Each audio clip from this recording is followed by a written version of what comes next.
lately. Why do we play games?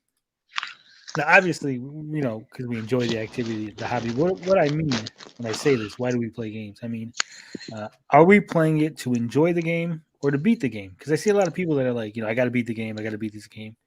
And then there's some people that just play a game and they don't really feel the need to get to the end. They don't need to see the ending. If they don't see the ending, they don't care. It's not a big deal to them.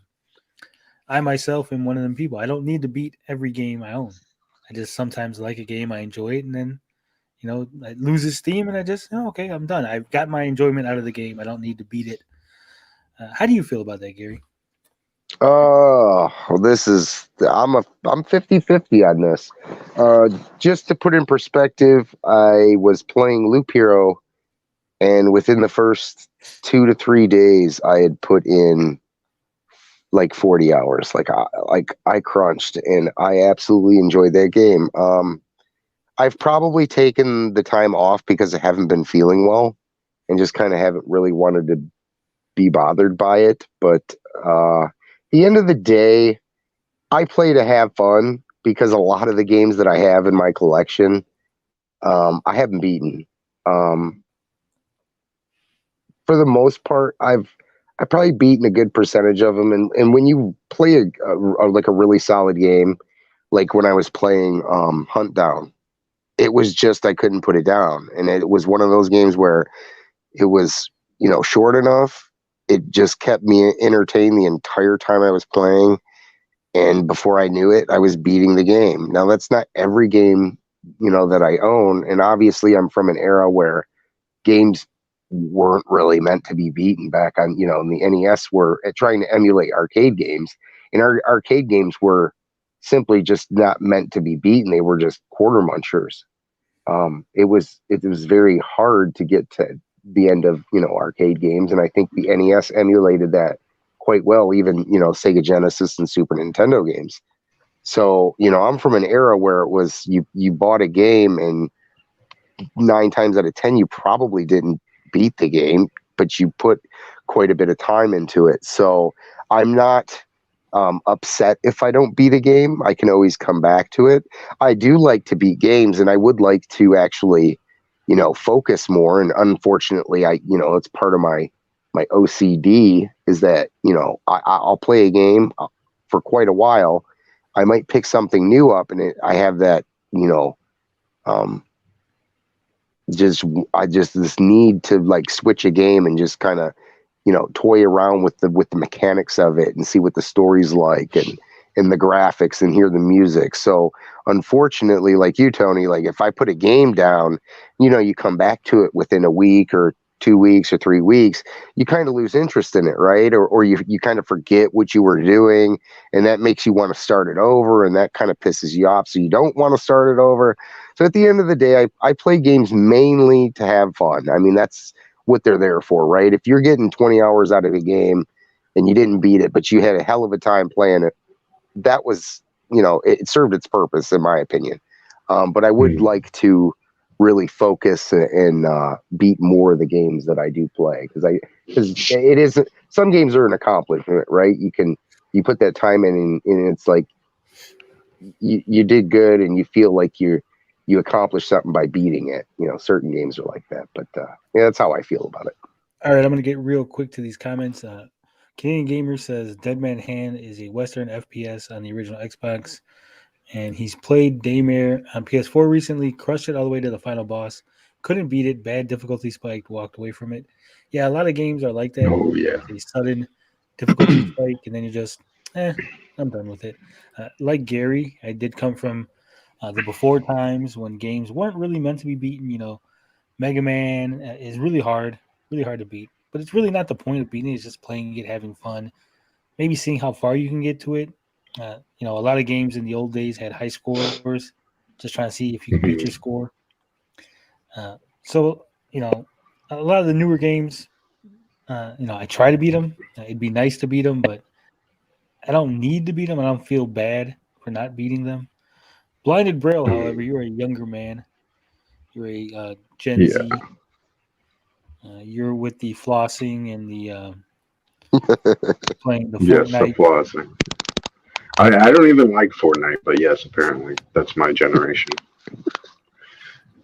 Yeah, I prefer to beat games, but like over the years it's been varied because I used to be like a trophy hunter. And that got really sickening after a while because like there's games I want to play, and obviously I want to beat the games because they're either story driven or I want to see every part of the game just to experience it. But it's very difficult when you're trying to chase an achievement. So I stopped doing that and instead just adopted if I hit the credits, then I beat the game, right? Um, so I kind of, and sometimes I really don't like taking on too many games, 2 games at a time, play them and then, you know, eventually beat them, no matter how long it takes. Um, so sometimes I prefer shorter games for that reason, just because like I don't want to invest like 100 hours into a game unless I really like the game and I see myself playing it or putting it down for a while and picking it up. Like I do that with Fallout, right? Like it took me quite a while to beat Fallout, probably like a whole year, just because I would usually put it down, pick it up, because I'm doing so much, like trying to finish all the side quests and stuff, right? But that's usually more open world story driven games, right? Not so much linear, heavy on the mechanics. So, but I think sometimes it does matter that you should beat a game, like at least the modern era of games. But at the same time, I don't expect everyone to beat The Witcher 3, right, and do everything in that game. It's just too much. And I think sometimes the developers have to like think about people's times because it's like I want to consume other stuff. Like I want to read, I want to watch movies, I have school, I want to go out and hang out and do a bunch of different stuff. And it's like you don't read, Blinded. You're Gen no, Z. I do read. Oh yeah, good point. Gen Z doesn't read, even if it's comic books. They don't read. You're allergic to paper. They love, yeah, they love Spider Man, but they're sick of reading Spider Man comics. Or they can't pick it up. Still baffles me. But anyway, but yeah, like I just think sometimes game developers, and this is a problem with gamers. I use that in the full term of what it is, and there's a stigma of it. But gamers really love, oh, this game has to have X amount of hours of content, and that's worth the $70 asking price, right? I don't really like that mentality. I just think it's just like when that happens, you either get Ubisoft games where it's just a boatload of content and a lot of it is worthless crap that you do not want to play. It's just a chore. And I think developers need to stop doing stuff like that. Just make the game and put the content that you want to put in. Don't put filler because that's just annoying and it's dumb. Yeah. Yeah. So, as a subtopic, like Atomic Age Gamer here brings up, beating versus completing 100%ing. So, how do you feel about this, guys? Me personally, I can beat a game. Some games are fun, but getting 100% is just so ridiculous in some games. They ask you, grind until you find the secret hidden treasure, so you can unlock something that gives you a little achievement, and then you get 100% of the game. So how do you feel about this? Do you think that getting the 100% is something to be proud of, something that you should just ignore, only if you really? It's definitely something to be. It's definitely something to be proud of if that game is you can't get enough of it, right? If it's one of those things you can't put down, then that's perfectly fine. But if you find yourself you've already beaten the game at like, some of these games you can beat the game with like 70% of the game complete. To me, if you've beaten the game and you've gotten your fill out of it, there's no need to really go after those extras. Because really, when you complete that 30% of the game to finish it at 100, then what? Did it really do anything for you? If it's a never-ending game and there's something in the post game that you can keep ultimately playing and that never ends, and getting the new piece of gear or whatever, kind of like, I guess Final Fantasy VII is a good like a good comparison, because people beat the game, but there was always that challenge of beating like the emerald weapon and the ruby weapon, and then going to get like the Knights of the Round and stuff like that. If you didn't do that stuff, there was a reason to kind of go back at it. Not that you had to have like every last little piece of gear and materia and whatnot, but I mean, there are like great challenges that can be after you've beaten the game. And if it all boils down to, is it worth playing for yourself? I mean, is the game worth carrying on after you've beaten it?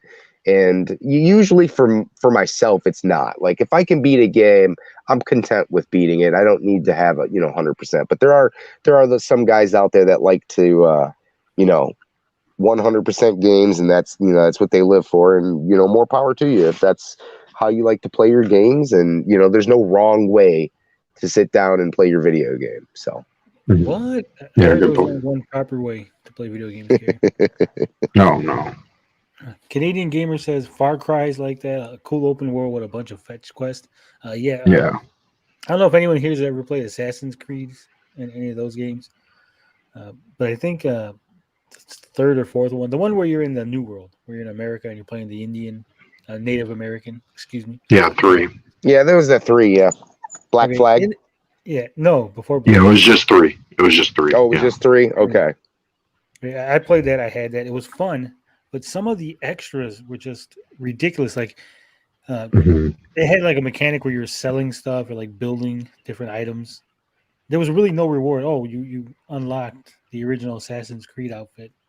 You had me going around the map chasing all these little things, and that's what there was really nothing to it. It was just like we got a bunch of filler, like a bunch of garbage. There's actually a rumor. I don't know if this is true or not, but there's a rumor that a lot of the side quests in Ubisoft games are actually just cut and paste from all of their games. Like, you will find quests that were in Assassin's Creed and Far Cry, right? So, you know what I mean? I know that that's been a topic of cut and paste, but I mean, this is the most egregious form, where it's just like, instead of actually giving us deeds that are story driven, they just go, yeah, do this fetch quest, or go help this person out, or whatever it may be.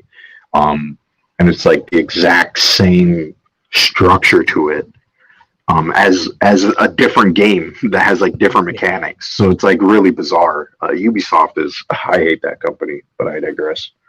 Yeah, Max Leonard says, unless it weaves it into the story, but yeah, who's gonna go fight the bridge troll after slaying Godzilla? Yeah, exactly. Yeah.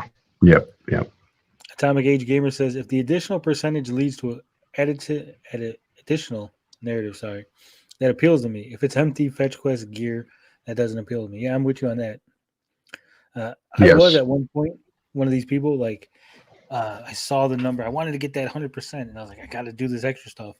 And the game that broke me from that mold was Dynasty Warriors. I think it was like 7. Oof.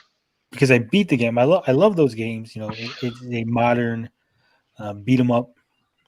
Yeah. I love those. But the ridiculous lengths that they would make you go to get like the new weapon for the character. You already beat the game. The new weapon's not doing anything. There's no additional like content, like you need this weapon to beat a boss or something.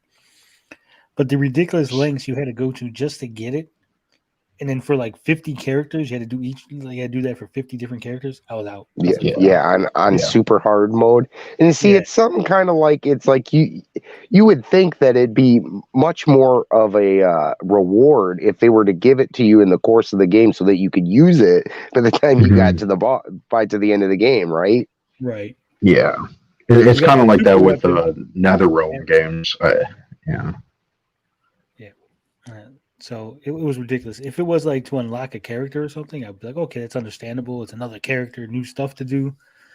But it's like you said, it's a weapon that I don't need because I already beat the game. So yeah. Now, obviously, okay, go ahead.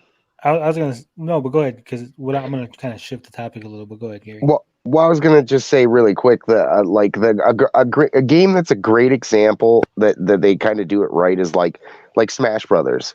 So where like you could beat the game very early on, right? And and obviously like you don't really need any of the other characters to beat the game because you've already done it.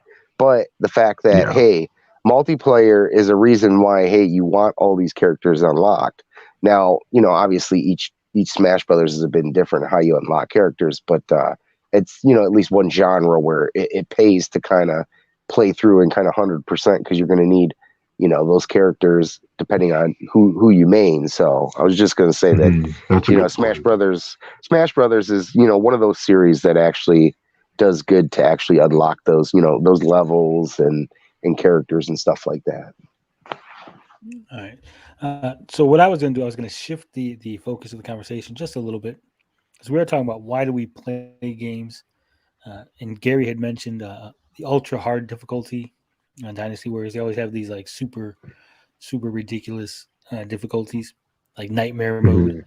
Do you gentlemen feel it's necessary to play the game on a hard or a nightmare setting or an extreme difficulty? Do you think lesser of people who are playing it on very easy, handhold mode, baby mode, whatever you want to call it? What do you think? Do you think normal mode is good enough? It's not good enough? Not at all. I mean, obviously you play to your skill level.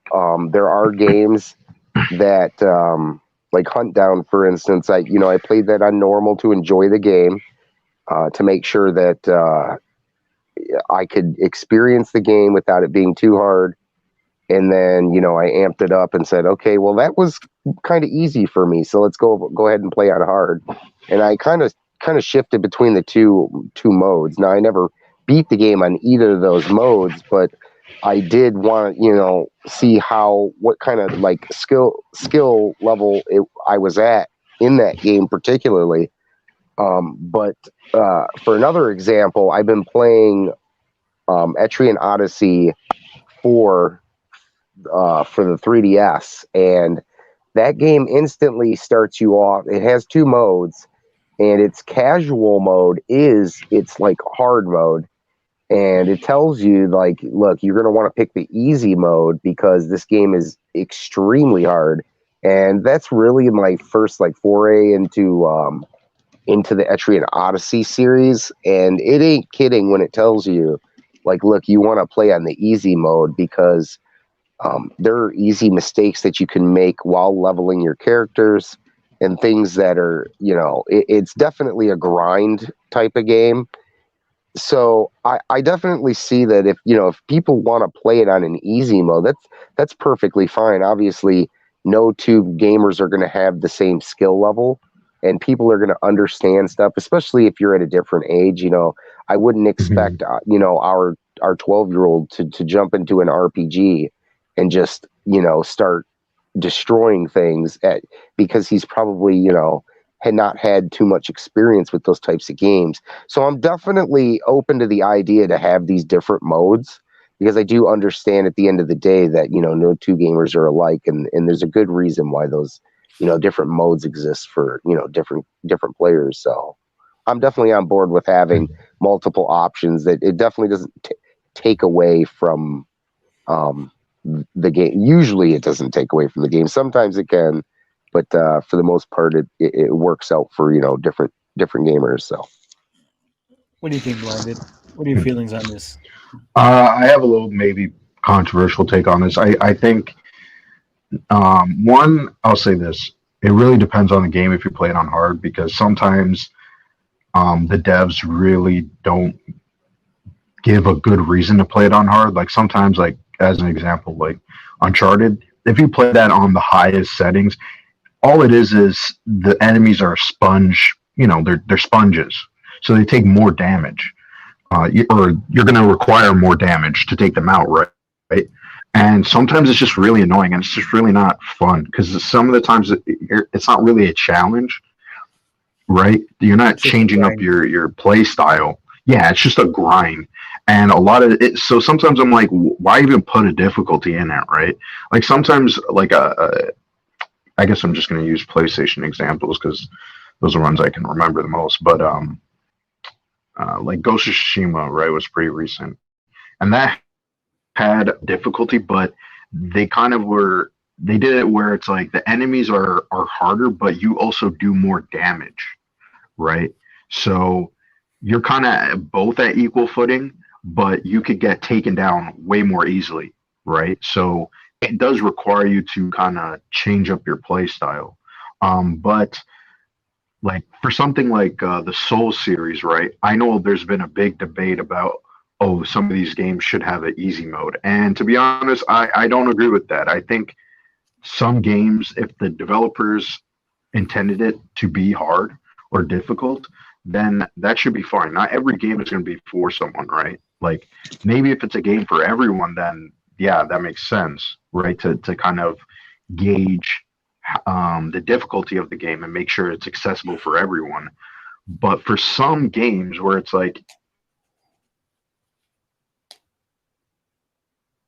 it's just like, you know, who doesn't have accessibility issues or whatever it may be, and is like, hey, I just want this game to be simpler, so I can enjoy it. But it's like the whole point of the game is because it's difficult, right? Well, I just now, have a problem with that. Where it's just like if you play games for the challenge, right? So right.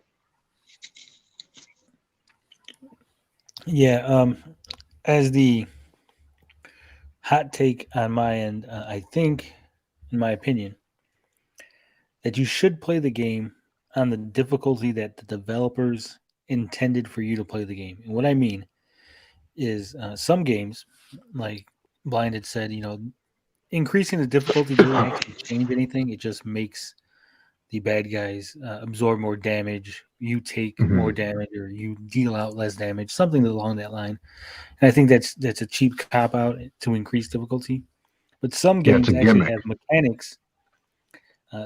Certain mechanics don't work on the easy, or they're irrelevant. Like you'll play a game on easy, but you really don't need to delve into the mechanics of the game because everything's so easy to beat. It doesn't even matter if you uh, fuck up your build or whatever. Hmm. For example, was it Fallout 4, the new one? Yes, they have a survival mode. Right. Survival mode has new mechanics in it that aren't available in any other mode. Yeah, And I like you could really get think, diseases and things like that. Yeah. yeah, I really think that's the way to play the game. That's what the developers intended. That's how they wanted you to play. But I do understand that it's not for everybody because there are certain things like not being able to save anywhere. Like you Hmm. said, the diseases, needing to drink water, to actually eat food on a regular basis. But I think that is, their intention. That was what the developers wanted. That's the experience that they wanted to impart on the gamer, the player. So I think a lot of times we should be playing on the mode or difficulty that was intended by the developers. Now, Hmm. sometimes that's not always the normal mode. I know it says normal or it says average or whatever, but sometimes the hard mode is what the developers wanted. But the studio forced them to include an easier mode because the general audiences want to be able to beat games. Right, to make Hmm. it more accessible. Yeah, Yeah, there's a big fuss about Metroid Dread because it was a difficult game and a lot of people criticized it for that. Like a lot of people dropped the game once they got to the final boss because the final Right. boss is extremely hard for a lot of people, right?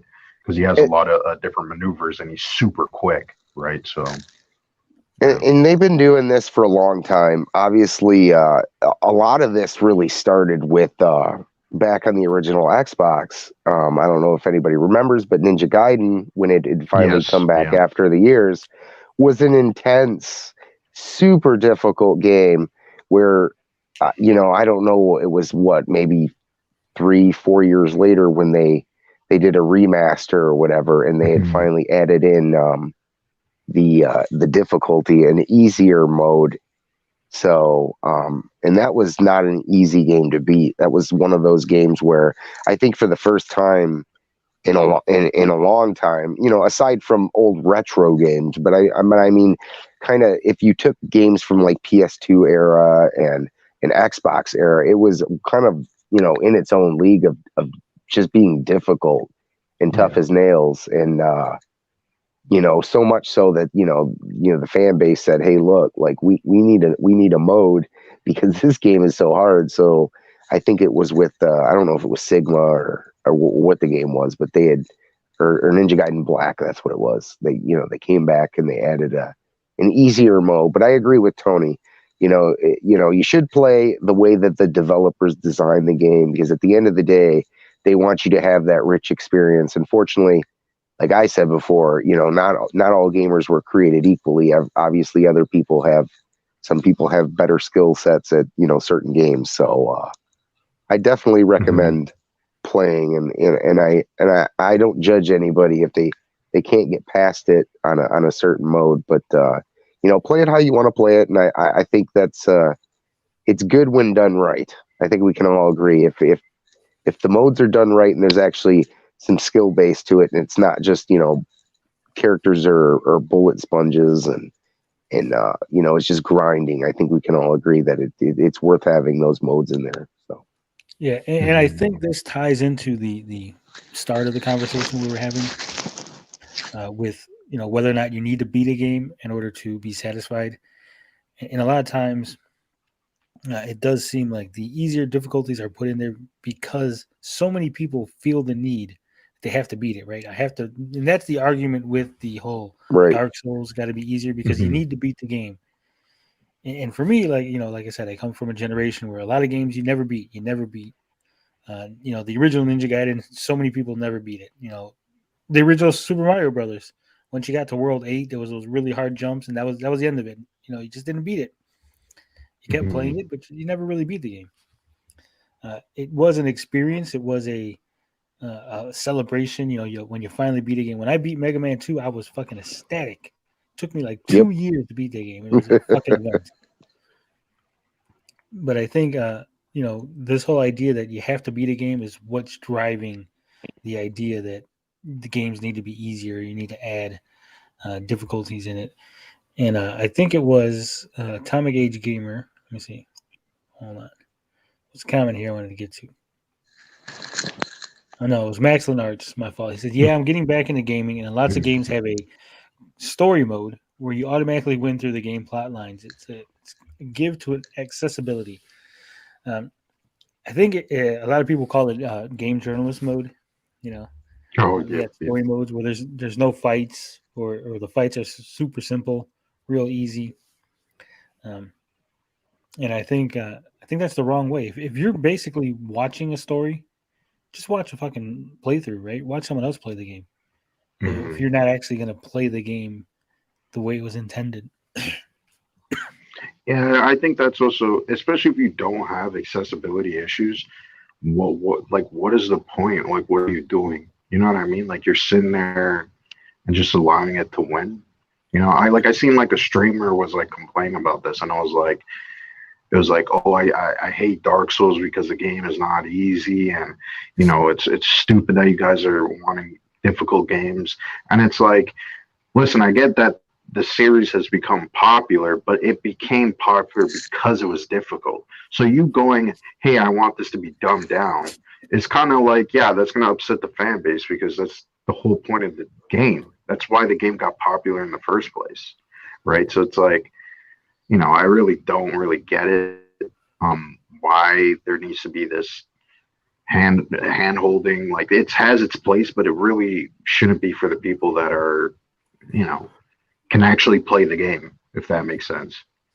Yeah, Potion Sword Run offers his counter. He says, you still feel like an active participant, though. So if you're playing the game on a story mode, you still get the sense of playing it. I guess some sense of accomplishment for clicking the X button over and over again and making the game move along. If that's what you want to enjoy. That's how you enjoy things. I guess. Who am I to tell you not to, right? But I do think they do hide behind this idea of accessibility. People who have physical impairments, people who maybe they have one arm or maybe their hands don't work so well. And I, to bring that up, Tony, I actually knew there was a GameStop employee, and I'll never forget this because it just left me with my head scratching. And it's a great point for someone who might have a disability. Like I said, this guy had like he was, he only had one arm, but I had come in at the time to get Kingdom Hearts when Kingdom Hearts first came out.